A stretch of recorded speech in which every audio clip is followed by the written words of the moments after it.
సేవింపక ఉన్నందున తమ దేహములకు అప్పగించిన రాజక ఆజ్ఞ వారు పాటించేసారు. ఏం చెప్పారు? వాళ్ళు ఏదైతే ఒప్పుకున్నారో, వాళ్ళు ఏదైతే నిబంధన చేసుకున్నారో ఆ దేవునికి తప్ప దేని నమస్కారం చేయలేదు. కాబట్టి వీళ్ళ దేవుడే పూజార్హుడు. ఈ దేవుని మాత్రమే పూజించాలి, ఈ దేవుని మాత్రమే పూజకి అర్హుడు. ఎవరైతే తను నమ్ముకున్నారో వాళ్ళని తన దేవదూతని పంపించి కాపాడాడు. ఎందుకు?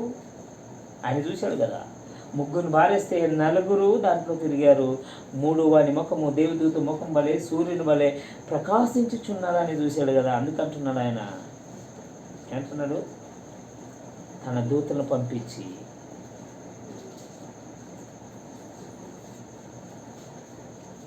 ఏమంటున్నాడు లాస్ట్కి? అప్పగించి రాజులేక ఆజ్ఞను వ్యర్థపరిచిరి.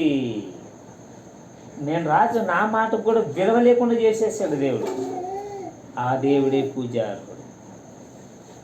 ఈ రాజు తలుచుకుంటే చంపే.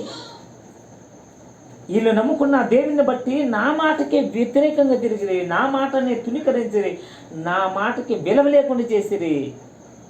అందుకే వాళ్ళ దేవుడు తన యొక్క దేవదూతను పంపించి రక్షించాడు.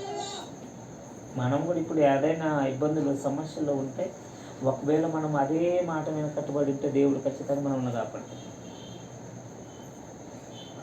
ప్రతి మనిషి కూడా తెలుసుకోవాలి. ఎందుకు తెలుసా? ప్రతి ఒక్కరికి కూడా దేవదూతను కావించుంటాడు దేవుడు. నువ్వు ఒకసారి కూడా చూసుకుంటే మళ్ళీ ఇక్కడికి వచ్చేద్దామండి. కీర్తనలు ఒకసారి చూస్తే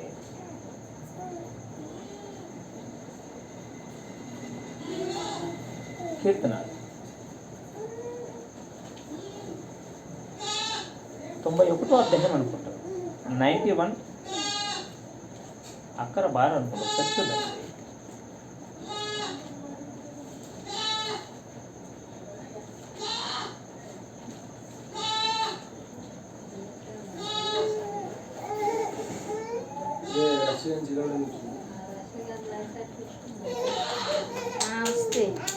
कारण 91:11 अकरा.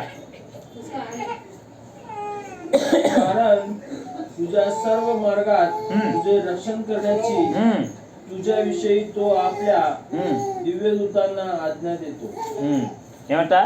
నీ మార్గములన్నిటిలో నిన్ను కాపాడుటకు ఆయన నిన్ను గురించి తన దూతలకు ఆజ్ఞాపించి నీ పాదములకు రాయి తగలకున్నట్లు వారు తమ చేతులతో